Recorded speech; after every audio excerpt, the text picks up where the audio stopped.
langsung aja ya. Yang akan aku kupas tuntas hari ini adalah naskah mata kuliah UT ya. Semester 2019 semester 2 atau gimana ini yang ngerti. Pokoknya kayak gini ya, aku sertain di sini ya. Nah, sesuai dengan request teman-teman. Fakultas KIP ya, program studi S1 PGSD, kode atau nama MK PDGK 4301, evaluasi pembelajaran di SD.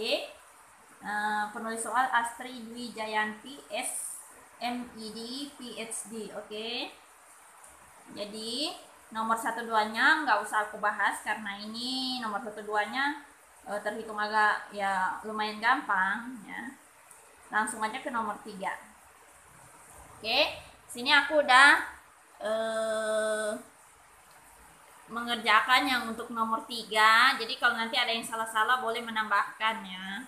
Misalkan tulis di kolom deskripsi. Kalau misalnya aku mungkin, oh bukan gitu Bu, begini ya, silakan boleh ditulis. Ya kita belajar sama-sama ya.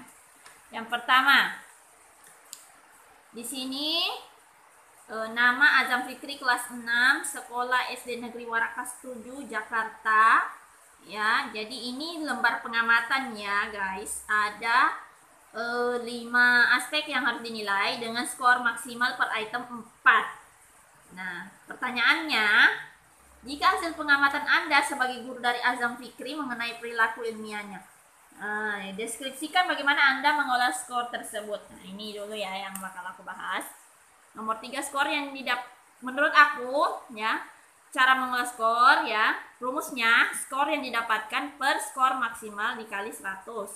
Jadi karena skor maksimal per aspek itu adalah 4 ya, ini skor maksimal per aspek, dan yang dinilai itu ada 5 aspek, makanya aku kasih 4 kali 5 20, makanya ini adalah skor maksimalnya ya. Kemudian dari mana asalnya 17 ini? Jadi 17 ini adalah skor yang didapatkan oleh si Azam Fikri. Rasa ingin tahunya 4 ya. Kemudian ketelitiannya 4. Ketelitian dan kerja kelompoknya 3 jumlahnya adalah 17. Sehingga 17 per 20 dikali 100 sama dengan 85. Inilah hasil si Azam Fikri. Jadi kita tinggal membuat apakah 85 itu nilainya apa? Misalnya dari 100 sampai 90 sampai 100 misalnya nilainya A. Ya, dari 80 sampai segini nilainya B, boleh aja. Tapi boleh aja pakai segini aja 85. Boleh. Nah, terus kita sekarang harus membuat persoal kedua. Kemudian buatlah rubrik dari lembar pengamatan di atas. Kalau menurut saya, biasanya kalau membuat rubrik itu dia tuh per aspek. Misalnya nomor 1 ini ada sesuai dengan soal rasa ingin tahu ya, atau curiosity. Nah, curiosity itu kita nilai sesuai dengan indikasinya apa saja. Misalnya 4, siswa memiliki rasa ingin tahu yang sangat tinggi. 3, siswa memiliki rasa ingin tahu yang tinggi. 2, siswa memiliki rasa ingin tahu yang cukup tinggi. 1, siswa memiliki rasa ingin tahu yang kurang. Nah, itulah yang rubrik atau yang mendasari penilaian kita berdasarkan rasa ingin tahu ini. Nah, baru kalau kita sudah punya dasarnya atau rubriknya, tinggal kita cari anak ini termasuk kategori yang mana. Begitupun yang seterusnya, ketelitian dalam melakukan kerja individu, nanti ketelitian dan kehati-hatian dan seterusnya.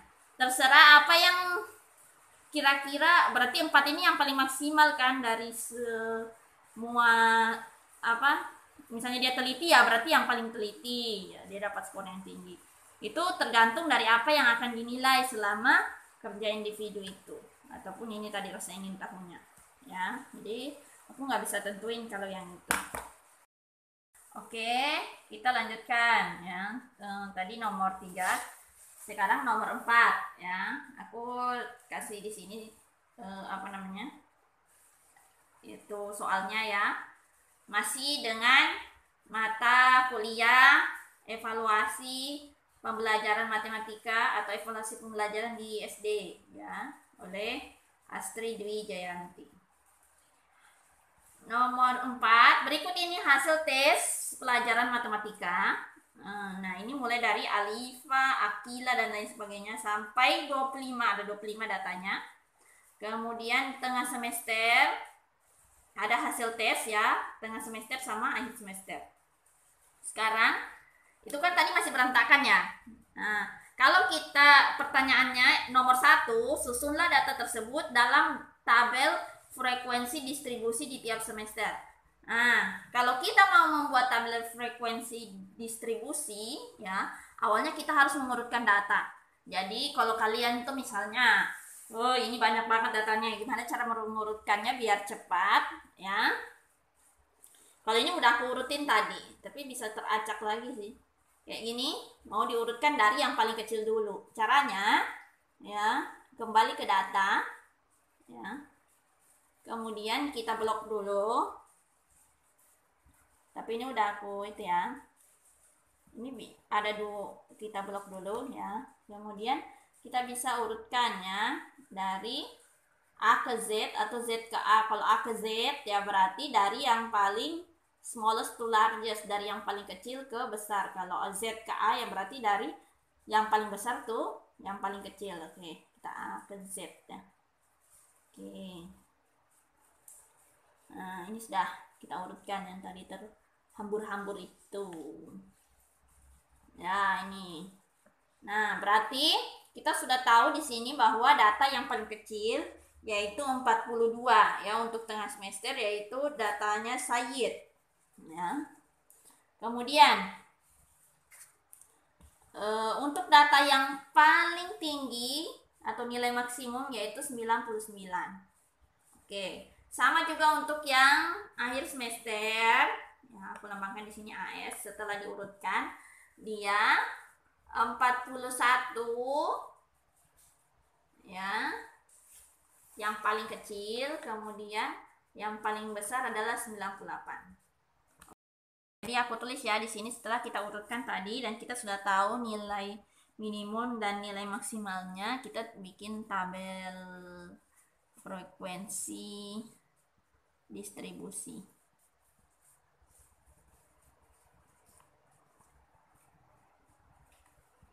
Jadi untuk tengah semester dulu ya, karena di situ ada tengah semester dan akhir semester. Untuk tengah semester. Nah, yang pertama setelah kita sudah urutkan tadi, kita cari namanya range. Apa itu range? Jadi range itu adalah nilai maksimal dikurang nilai minimal. Sama dengan berapa tadi? Nilai maksimalnya sesuai dengan yang kita rumuskan tadi adalah 99. Minimumnya atau minimalnya adalah 42 sama dengan 57. Maka inilah yang disebut dengan range. Kemudian kita harus mencari lagi banyak kelas ya. Cara mencari banyak kelas adalah menurut Strach ya. 1 ditambah 3,3 X log X ya, log N, atau 1 ditambah 3,3 X log berapa data yang tadi kita butuhkan ya. Data yang tadi ada di di soal ya, datanya tadi ada 25. Itu sama dengan N, maka itulah yang kita isi di sini 25. Sama dengan 1 ditambah 3,3 X log atau log 25 ya. Itu X log 25 itu berapa? Coba. Ya, X log 25 itu adalah 2. Nah. Jadi 1 ditambah 3,3 kali 2 sama dengan 7,6. Kalau kita bulatkan menjadi 8. Itulah banyak kelasnya. Kemudian selanjutnya kita cari panjang kelasnya. Panjang kelas dengan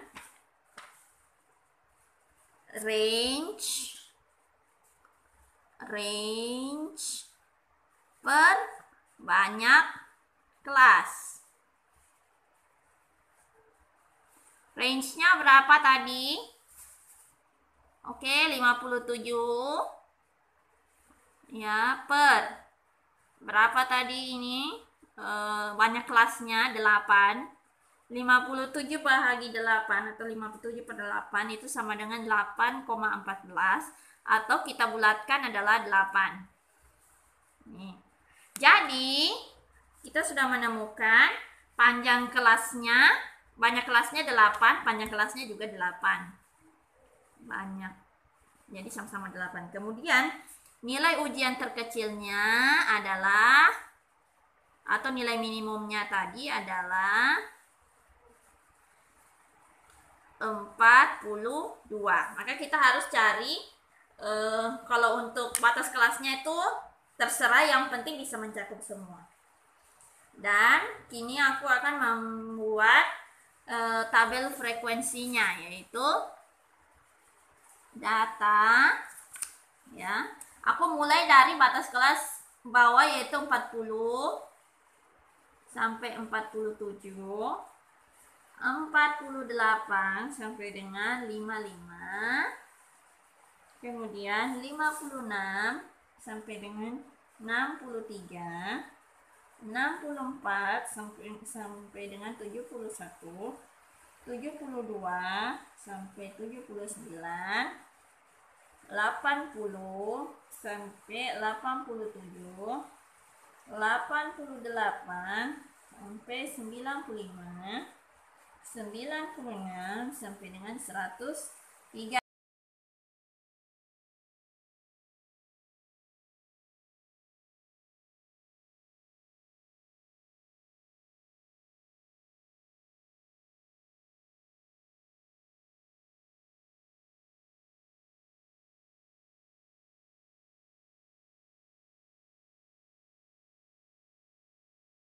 Jadi setelah itu untuk nilai rata-ratanya, ya, nilai rata-ratanya itu seperti ini, jumlah data per banyak data. Kalau aku pakai perhitungannya pakai data tunggal aja, soalnya lama kalau pakai data berkelompok. Jadi langsung aku pakai Excel ya. Excel ya. 1852 ya untuk jumlah data secara keseluruhan, atau X1 ditambah X2, X3 dan lain sebagainya. Banyak datanya adalah 25. Nilai rata-rata untuk tengah semester adalah 74,08. Kemudian rata-rata nilai akhir semester yaitu sama, tapi jumlahnya berbeda, 1934 bahagi 25 sama dengan 77,36. Oke. Ya, setelah kita sudah dapat nilai rata-ratanya, kita cari simpangan bakunya ya. Jadi, sebelum nyari simpangan baku, kita harus tahu variannya apa. Karena simpangan baku itu adalah akar dari S, ya, atau akar dari varian, atau ragam. Ya, ini adalah lambang dari varian. Jadi, kita cari variannya dulu. Varian itu sama dengan N. Ini aku nggak tahu bacanya apa. Pokoknya kayak jumlah. Yang tahu bacanya ini komen di bawah. Mungkin fungsi ya, aku nggak ngerti juga. Ini xi kuadrat dikurang n, ini aku nggak tahu bacanya, ini kuadrat ya. Sehingga, oh aku ada lupa sedikit, ini kayaknya ada x-nya deh ya. Nah, nanti komen di bawah yang tahu. Ini apa bacanya nih, nggak ngerti. Nah, terus s kuadrat adalah 25 dikali 142.934. Ini asalnya dari nanti aku perlihatkan di akhir ya. Ini asalnya dari mana? Pokoknya asalnya dari ini. Asalnya itu dari ini ya. Nanti aku jelaskan di akhir aja karena terlalu panjang ya. 1000 ini 1420.934 ya. Ini nanti kalian kalikan, kemudian dikurangi ini ya. 25 ini rumusnya, oh aku lupa, ada rumus lain di sini, yaitu N dikali N kurang 1 ya. Jadi N itu adalah data ya. 25 dikurang N kurang 1 ya, berarti 25 dikurang 1 menjadi 24. Jadi inilah hasilnya ya, per 600 hasil dari kali ini sama dengan 239,07. Kemudian akar dari 239,07 adalah 1546. Inilah yang disebut dengan S atau simpangan baku. Kemudian untuk akhir semesternya ini S kuadrat ya, 25 di bla bla bla ya, 154. Ini juga nanti aku jelasin dari mana asalnya. Dikurang 3.740.356 ya, sama rumusnya sama. Hasilnya ini 113.794. Kemudian dibahagi, ini di per 600 ya. Nah, hasilnya 189,65. Akar dari 189,65 adalah 1377 dan ini adalah S atau simpangan bakunya. Ya. Udah selesai untuk nomor 4. Sekian. Bye bye.